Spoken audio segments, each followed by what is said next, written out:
Herzlich willkommen zu unserem Podium. There is no such thing as climate change when fake news meet reality vom deutschen PEN-Zentrum mit dem Writers-in-Exile-Programm. Ich werde kurz unsere Gäste vorstellen, dann werden wir, was ich danach sage, eine ganz kleine Programmänderung machen, bevor wir in die eigentliche Debatte gehen. Ich möchte vorstellen, zunächst einmal auf Deutsch und dann gehen wir ins Englische, Dr. Thida. Sie ist Schriftstellerin, Chirurgin und Menschenrechtsaktivistin aus Myanmar, wo sie aufgrund ihres friedlichen Protests gegen das Militärregime mehrere Jahre inhaftiert war und durch internationalen Druck dann freikam. Sie ist die Writers-in-Prison-Beauftragte des internationalen PEN. Herzlich willkommen. Dann zu ihrer Rechten vom Publikum aus Dr. Behnaz Amani, Schriftstellerin aus dem Iran, Assistenzprofessorin für englische Literatur an der Azad-Universität in Teheran. Sie forderte die Freilassung ihrer Studentinnen und Studenten, die wegen ihres Protests nach dem gewaltsamen Tod von Behnaz Amani inhaftiert worden waren. Daraufhin wurde sie selbst verhört und inhaftiert und verbrachte etwas über einen Monat im Gefängnis und kam schließlich durch eine Erkrankung wieder frei und dann in den Hausarrest. Und jetzt freuen wir uns, dass sie bei uns im Writers-in-Exile-Programm ist. Herzlich willkommen, Dr. Behnaz Amani. In der Mitte Collen Kajokoto. Er ist Dichter und kommt aus Simbabwe. Auch er ist ein Menschenrechtsaktivist und wurde aufgrund eines Gedichtes, in welchem er die Ermordung eines weißen Farmers in Simbabwe kritisiert, inhaftiert. Und auch wir freuen uns, dass er hier ist bei uns. Herzlich willkommen. Dann neben mir Dr. Felix Prinz zu Löwenstein. Er ist Agrarwissenschaftler und Ökolandwirt mit internationalen Erfahrungen. Er hat einen längeren Aufenthalt in Haiti gehabt, in einem der ärmsten Länder der Welt, und im Jahr 2011 erschien von ihm ein Buch, das sehr viel Aufsehen erregt hatte, mit dem Titel Food Crash. Wir werden uns ökologisch ernähren oder gar nicht mehr. Herzlich willkommen. Und mein Name ist Astrid Fehlstedt, ich bin die Writers-in-Exile-Beauftragte des deutschen PEN-Zentrums und ich bin heute eingesprungen für unsere Journalistin Christina Watti. Wir machen eine ganz kurze Programmänderung, weil wir haben erstmal ein fast weltumspannendes Podium hier und wir möchten einen kurzen Blick nach Myanmar werfen, wo Thida herkommt, so switch into English. We would like to have a short view on Myanmar, where we had this terrible earthquake a few days ago, and so we have a direct witness here, although she was not there, but she has very strong ties, of course, to Myanmar, and I think we should give her a few words to talk about the actual situation, which also we don't know. Thank you so much. Thank you. It's happened on Friday, 28 March, and until now we thought it's killed up to 10,000 people already, and we still cannot retrieve the dead body, and we still cannot save people under the rubble.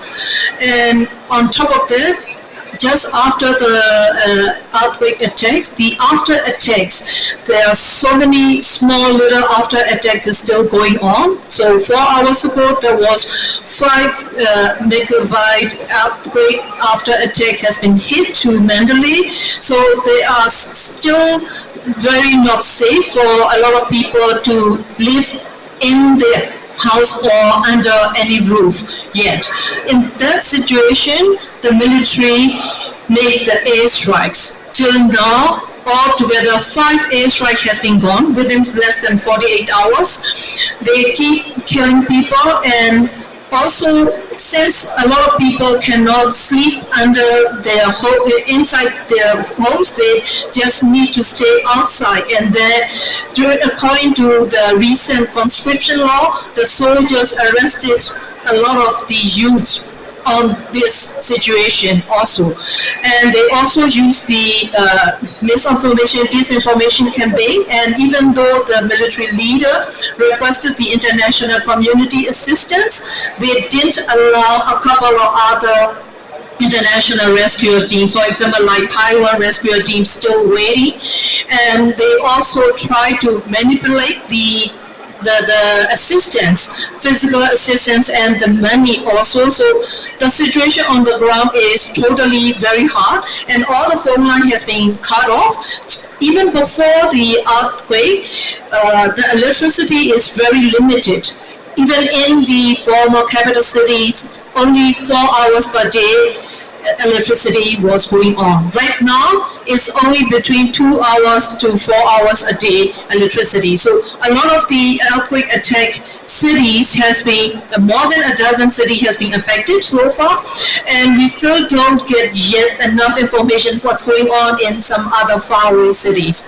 So right now it's very, very hard, and on top of that, they also military, after the coup in 2021, the resistance from the medical personnel, for that reason, they even try to make them their life harder. That's why in Mandalay, where the earthquake hit, the second epicenter of the earthquake, these cities, the military during these 4 years, they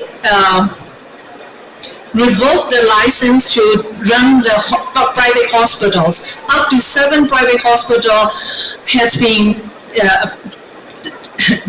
revoked their license already. So the medical facilities and human resources are very, very scarce right now. So the chaos is, I don't know how to say, it's very difficult situation, and we don't know, it cannot be corrected very soon. The way the military also trying to consolidate its power is unbelievable on the ground. That's why obviously our people need your help, the help from the international community, but please be careful. The help through the military government will not reach that much to our people. So the real challenge for us is still the military coup and its leaders and its people. Just thank you, Thida. So we have, thank you. I think this is really very hard to understand, that you have people who are killed by an earthquake, and at the same time they are attacked with airstrikes. This is unbelievable. Now we got from Thida an organization where you can make donations. It's called Earthquake Relief for Myanmar, urgent support needed. And we printed this out so we can hand it out later. There's also a QR code. So we can help, and if you can help, you are free to get a copy later. Thank you, Thida. Now, still our subject is about climate change. So let's get to this part. So my first question will go to Felix Löwenstein, because he's a agricultural scientist and he is also a farmer, and so you are directly in the ground. So you are working with the earth, with the soil, under the open sky, and you are also responsible for our food production. So very essential for us. You're also exposed to the weather, and we know now we have over a month no rain almost. How does the climate change, which is obvious, I think, affect your work, let's say in the last 10 years? I mean, it's obvious that farmers are very much affected by climate change, and this is all the more true for countries where temperatures are already higher than in our place. But even here we see the consequences. And I've been to many places in the world, like in the Philippines, where people know exactly how the production conditions changed, and they know exactly who they have to blame for that, because it's not them. And the thing is, of course we can react. We have to react. We have to change our production systems to more resilience, which means especially making our soils more fertile, more organic substance, things like that. And we even can transform our landscapes in landscapes that do cool. You know, we are all talking about cooling cities by greening cities, but that's also true for landscapes. If you see landscapes, especially in these premises here, but you have them all over the world, where there's nothing growing but crop, then it's obvious there is no cooling effect of photosynthesis. But we can change that. The problem is, and that's a question of denying climate change since decades, that we would have had enough time to react if we had started when we realized what was happening then. This means 50 years ago. And it is as with every necessary change, the longer you don't react, the harder the reaction will be. And that is what we are facing right now. And again, even though we see it here, those much more affected are in your countries, where the climate situation has been sharper before already. Even when I came here to Leipzig, I saw a big cloud of dust, which is on the field and which will take the soils away. So this is also a problem, also here. Maybe do you again? Oh, it certainly is, but many of these problems are also linked to the way we farm. You know, if you have huge fields like 100 hectares and then wind comes blowing, and then your soil is dry, then you have sandstorms in the middle of Central Europe, which is hideous. And we have these alternatives, how to farm in a way that respects nature and ecosystem functioning principles. And there, of course, I'm talking about organic agriculture. So we not pretending that what we are doing is already 100% of the wisdom possible, but that's the way we will have to go. And this is not only true here, it's true all over the world. And to be clear, many people believe that organic farming is luxury for rich people in northern countries. But this is not true. You have many parts in the world where organic agriculture or agroecology is the way to cope with food insecurity and environmental problems and reaction to climate change. Thida, so we go back to Myanmar now to another aspect. Myanmar is just situated between India, which is in the west, Bangladesh and China in the east, Thailand in the south. And you could say that's a very blossoming country, blossoming area, but this is a part now from the earthquake. This is apparently not true. So why? What is the problem in Myanmar about farming, about climate change? Well, most of our problem is not direct effect from the natural disaster. Is mainly the man-made, especially the military-made problems. Because even for the farming and our land is very fertile, but the problem is the usage of the artificial fertilizer is directly linked to the business of the cronies and the military officers, military dictators. So at the same time, you know, we are very resource rich. For example, like in the Kachin state in the north, the rare earth is our resource, but to consolidate its power, it has been very long term. The consecutive military government has been dealing with the other Chinese, for example, like Chinese company and Chinese government to dig this rare earth. All the revenues is not just for the country; it's just for their own pocket money. So that has been going on. For example, like the tissue banana plantation in that part also it's destroy the soil.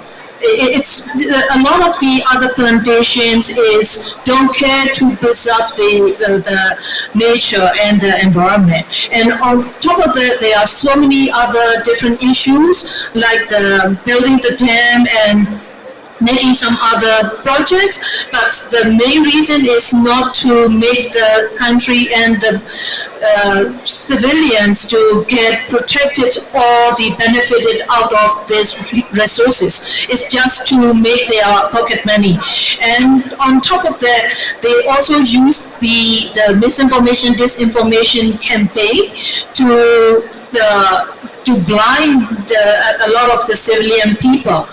And for that reason, I can say the whole issue, for example, like for the earthquake, we know we are the earthquake-prone nation. So during the NLD government last 2015 to 2020, they made the projects how to prepare for the disaster management, especially for the earthquake, mainly run by the medical doctors. As I told you earlier, after the coup, the military arrested a lot of the medical doctors. They destroyed all these teams already. So when it came, we have no readiness. At the same time, they keep trying to prohibit using these people, and they accuse recently they just say, oh, what happened right now after the 2021 is not their fault.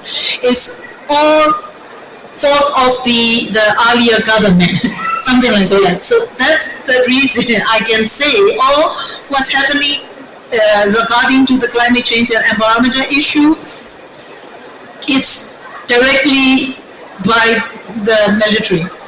So just to deepen this question, if you talked about these artificial fertilizers, and so in one state this country will be just dead because you cannot exploit it for ages. Yeah. Do you see already signs of this? Sure. Very recently, there are so many places we cannot grow enough, and also some of the water has been changed after the earthquake. We can see not directly in this area affected by the earthquake, but also in the other places. It's already changed. And for example, like you might also notice about the cyclone Nargis. They never ever do enough protection, and for that reason, it's 150,000 people killed during the cyclone Nargis, and all the sites affected by the cyclone and the flooding is still not yet well recovered already. We go over to Behnaz, we go to Iran, because I think we know nothing here about environmental problems or climate change in Iran, but you can tell us certainly something about this. Well, the problem in our country is too many. We have long droughts, we have air pollution, we have the mismanagement of all the resources. Iran has been a very dry country for hundreds of thousands of years, but people knew how to manage that. We've been registered by UNESCO as the first people who had these techniques, as they called qanat. They used to dig 7 wells interconnected beneath the earth, and they were using very carefully the water in the ground. So they always prevented the droughts. But during these years, because of the Islamic Republic regime, as they are mismanaging everything, all these waters are dried, like dried, and to the point that the land becomes annihilated, and it's falling down like as if you are having an earthquake, but without an earthquake. There's corruption everywhere, and another problem is with our rivers and wetlands, like Urmia Lakes, which is totally dry due to the mismanagement of the mostly of the former President Mahmoud Ahmadinejad, which they stopped the overflow of their fresh water to the lake, so totally dried, or Zayanderud River, which is one of the most important rivers in Iran. It's also dried. The other problem is Huron Azim wetland in southwestern Iran, which is a very important geopolitical place, but due to oil extraction and again mismanagement, because they found a well beneath this wetland, but instead of going like something like this, because it costs lots of money, they go straight away from the middle of the wetland and they dried it, and it caused dust storm, severe air pollution, to the point that many people are dying because of that pollution, because of that sandstorm. And the government, they don't care.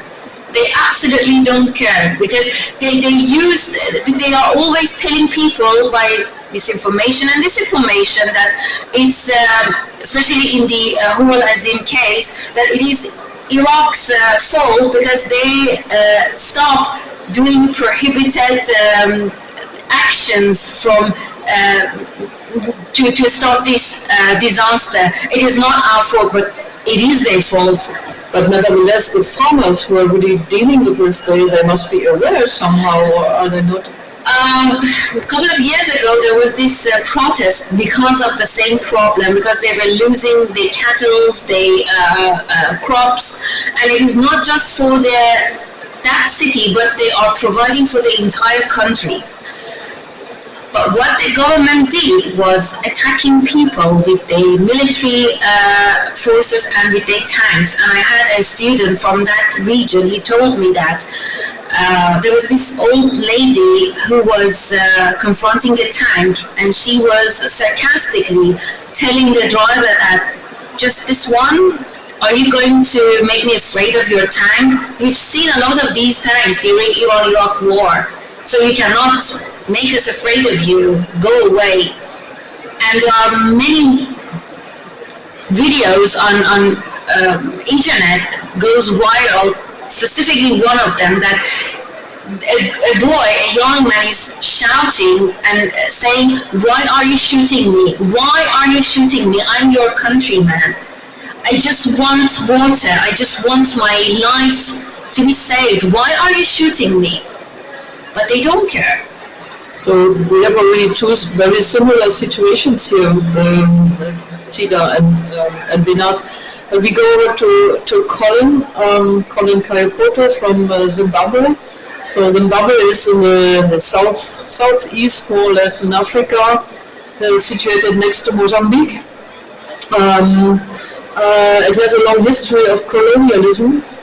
Also means a history of exploiting of land. I guess it could also be a blossoming country, because it has beautiful landscapes. If you look at photographies, with the Victoria Falls, the Zambezi, you have wonderful areas, but it is not paradise at all, it seems.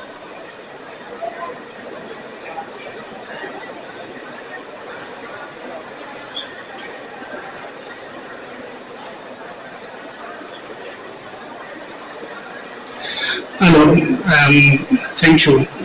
Good afternoon. The issue of climate change, I want to give it just a historical background, historical pollution background in terms of where we are. And it is unfortunate that today we are discussing about climate change. In this century, in this year, on this day, we should be discussing about mitigatory measures we should take. But because the denials, the conspiracies, and we are still mangled in the past, I want to take you back. Astrid, you spoke about colonialism. And the climate change has been exacerbated in the past 150, 200 years. More so, especially in the global south. I want to talk specifically about southern Africa, the southern region of Africa. The Industrial Revolution in the global north brought a lot of changes to the environment, to the world, because of the evolution and in industrial revolution. The countries on the global north, because they could produce more, they could sell more, and still, and also the breakthrough in medicine and science. Also, it means that more people could live longer, but they needed resources, and the global north did not have the resources. And I will take you back to 1884. The powers in Europe, they sat down because they wanted resources, and they looked in the global south for resources, and there was Africa. And they met in 1884, coincidentally here in Germany, partitioned Africa, invaded Africa. There were 14 countries that participated, but the four major countries were Britain, France, Portugal, Germany was also, Italy was also there, and Spain. During this invasion of Africa, there was a lot of distraction. The invasion was meant to take resources like coal, which was also meant to fuel the industry in Europe, to run their wagons, to run the train system, and also to run their boilers. The mining of also of steel, chrome was also a very imperative for the industry, and other resources like asbestos for the roof. So there was a lot of displacement of the indigenous people, because the indigenous people had to make way. And also Felix spoke something very interesting about traditional way of farming. Our people, they practiced nomadic farming. They would stay one place for 5 years. After that, they moved to another place so that the land would recover itself.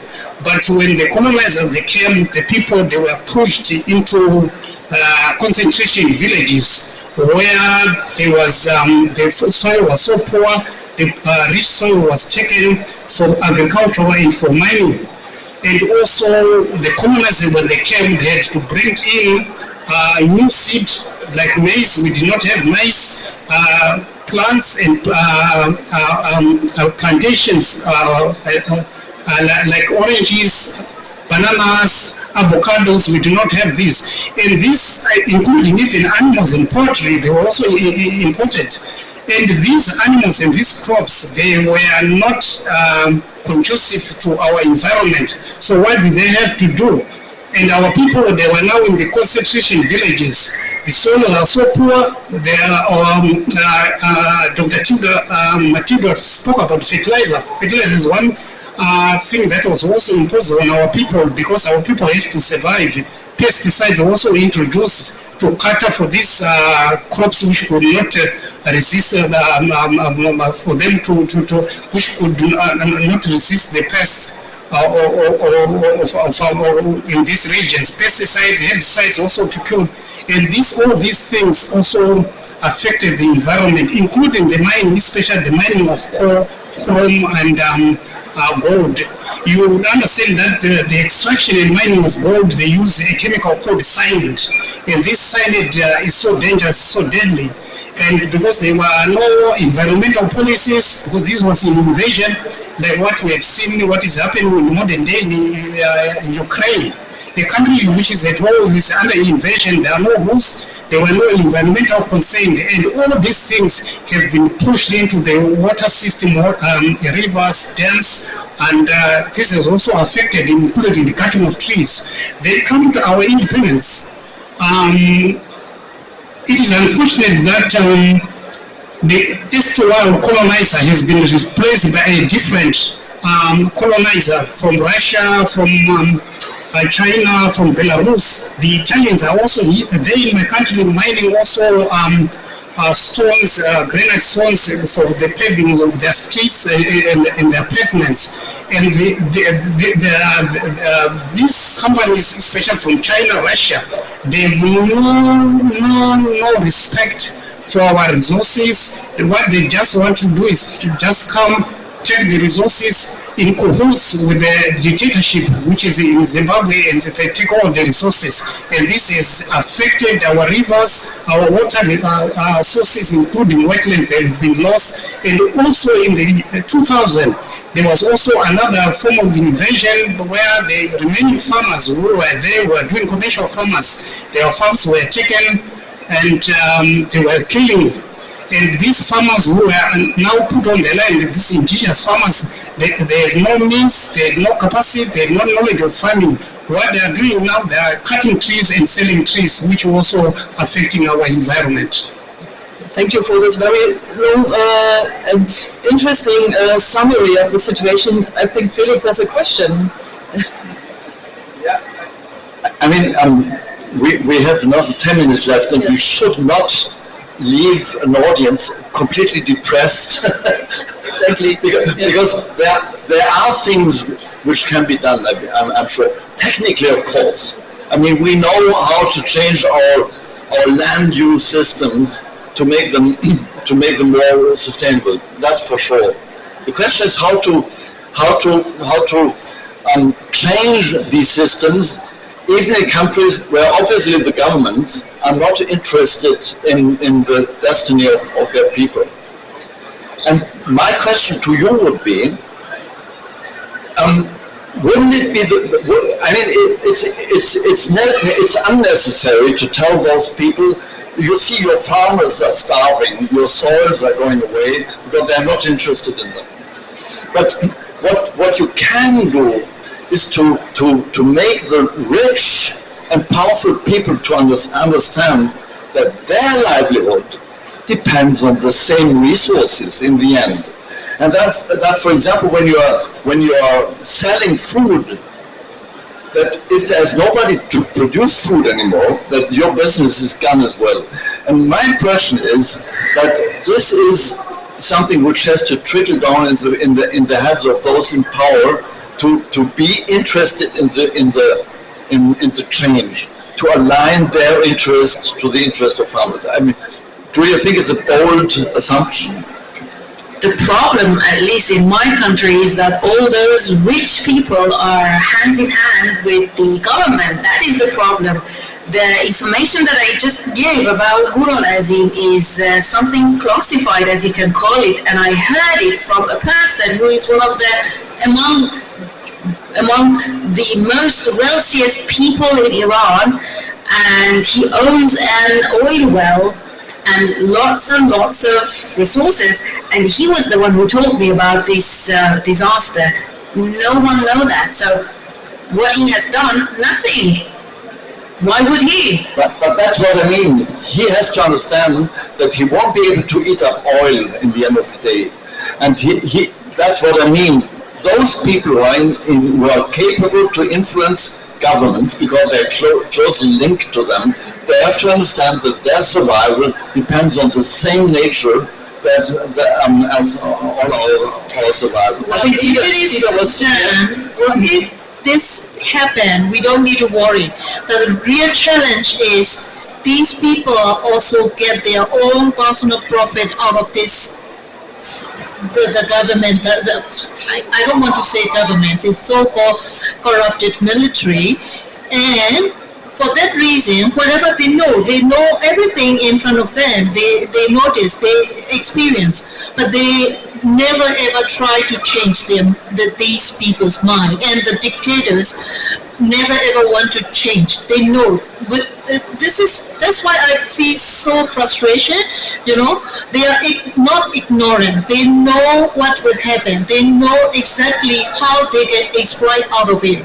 They don't care about the people. They don't care even for the future of themselves. They just want to do whatever they can gain all the profit out of the country and out of the people at present.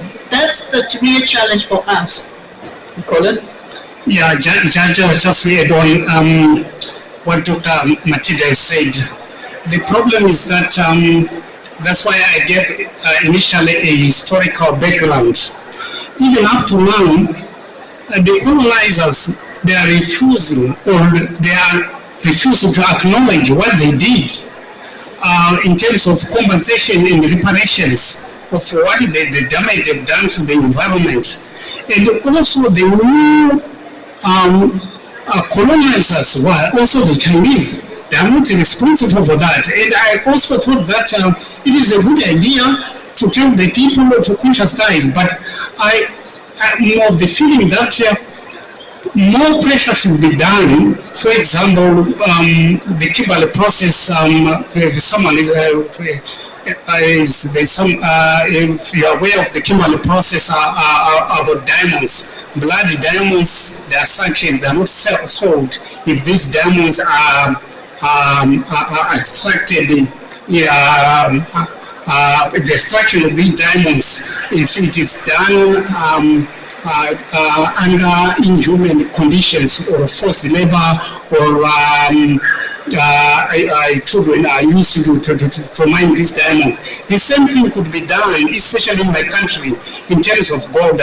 My country has huge deposits of gold, but the extraction of this gold, it finds itself in the European markets, at Antwerp, in Belgium, in Dubai. Why the same thing should not be done to lob for the world to come together and say, if there is suspicion that these minerals are extracted and the extractors or the miners who are taking these minerals are not following laid down international environmental laws and regulations, those minerals should not be sold. A form of a global agreement in the same of not only national policy, but this will be international policies governing the extraction and also the preservation and also the protection of natural resources. Felix, we are in still a sort of paradise if we hear all this, so we can still do something.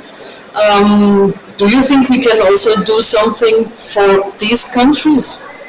I mean, first of all, we have to acknowledge that there's an independence between what we are doing and the situation all over the world.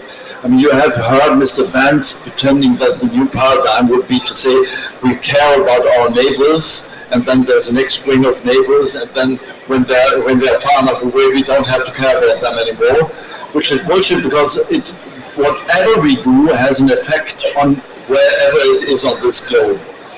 This is why I'm so convinced that the attempt of the European Union to set up a value chain law, I don't know how you call that in English, Lieferkettengesetz, even though of course it's bureaucratic, I don't deny that, it's a perfect way to take responsibility for what we are buying has an effect in other countries.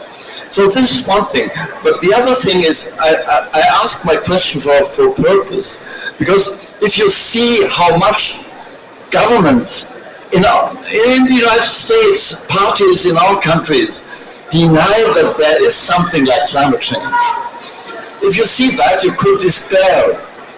But now look in the financial business, and then you realize they have understood that their business case is at stake if biodiversity dies, if climate change continues. So as soon as people understand that their economic interest is linked to that, then changes can happen in spite of governments don't doing what they should be doing.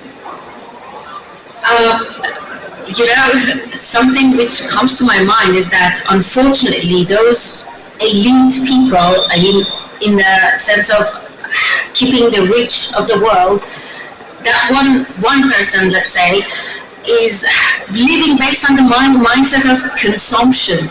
They think that as far as I'm alive, I'm exploiting this and that land, and as soon as it exhausted, I will move to another place, and it doesn't matter what would be the consequence, because as far as I live, I want to enjoy it, and I don't care about other people. And let's just face it, in case of someone like Elon Musk, he knows that the Earth is going to be exhausted, so he's thinking about Mars. You know, some of them need, you know, something to seriously wake them. So Thida, all of you, you're people who are also writers, so you can change people's minds. Sure, that's what we keep doing, and we're not winning yet. That's what I believe. So the key important for me, that's why whatever we thinking very proper and wise way to convince these people to change their, not just their mind, but also their behavior, it would take so much time. For that reason, we all do need the resistance and revolution.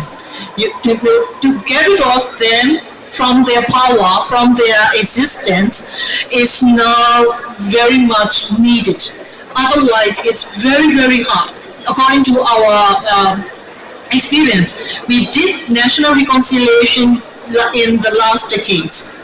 It was ended up in this chaos, you know. So for that reason, we believe if they are so much demon, it's no way to try to change their mind. Its only way is to resist.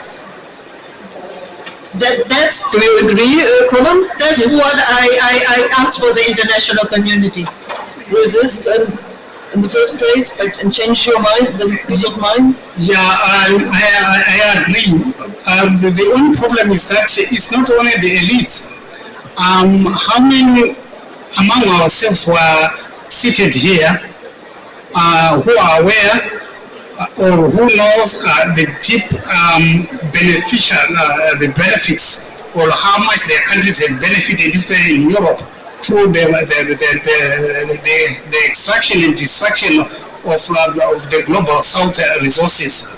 How many people know how many, like here in Germany, so many companies, they've also benefited, big companies, from the extraction of coal to fuel their industry. So it's not about the elites, but it's also about each and every one of us to know our responsibilities, that we except like Dr. Benny said, except Elon Musk, we only have one earth, we only have one place to live, and not only for us, for the future generation.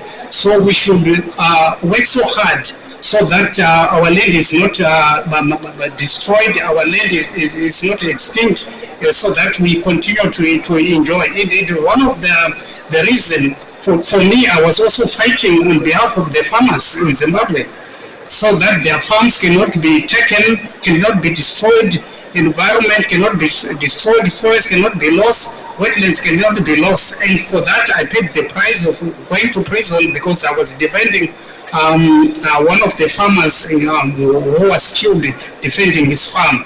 So it is our duty, and we are also privileged as writers to spread the word and to keep on fighting. And maybe in conclusion, I would think that climate issues are not just climate issues, but these human rights issues, which should be treated in the same way like water, like freedom. And when we achieve that, when we have this in the mind that this is a right, which we continue to fight every day, no matter what, we continue to improve it, we continue to defend it when we think and we feel that this right has been, or someone is trying to tamper with our rights. I completely agree with you, and I also agree that when the political change is necessary, it should be done, and if it needs a revolution, it needs a revolution. But let's face one thing: why do all these autocrats and dictators deny that there's climate change? it is because they need simple answers to complex questions. And that's how they rule. And they pretend that these simple answers are right. So what is our task? And I'm talking here being a farmer, but also being a writer. Our task is to explain to people that this is a lie. And to understand that complex problems need complex answers. And I'm not naive. I know how difficult that is. But in the very situation we are in, this is our task. So this is also the reason why we have this podium here, because we have also the chance to hear from almost all over the world the same things in a certain way. The systems are different, the political environment is different, but the problems are all the same. Therefore, also I thank you all that you are here, and I hope also the audience can take something from you and see that we have to work together, and we are together in one earth, and we have only this one earth, and we have to take action about what we are doing. Definitely, we should work to educate more and more people and enlighten them all. And let me tell you this, I remember when I was being arrested, one of the interrogators told me that as a university professor, you are one of the most dangerous people, because whatever you say, people will follow you, and there will be a huge amount of people and generations who are listening to you, university professors. Therefore, we should hang you. And I'm here to say, let them afraid of us. Okay, I think this is right. The first thing dictators do is to destroy trust in science. That's what we witness. Sure. Yeah, I see our hosts here arriving. I think we have to stop here, unfortunately. But I think also the Leipzig Book Fair very much that we had this opportunity to be here. I hope it was interesting for you, even if it was in English now. But I think you got it. Thank you so much for our participant, to Behnaz, Thida, Collen, and Felix to be here and share your thoughts with us. Many, many thanks. And don't forget the Myanmar.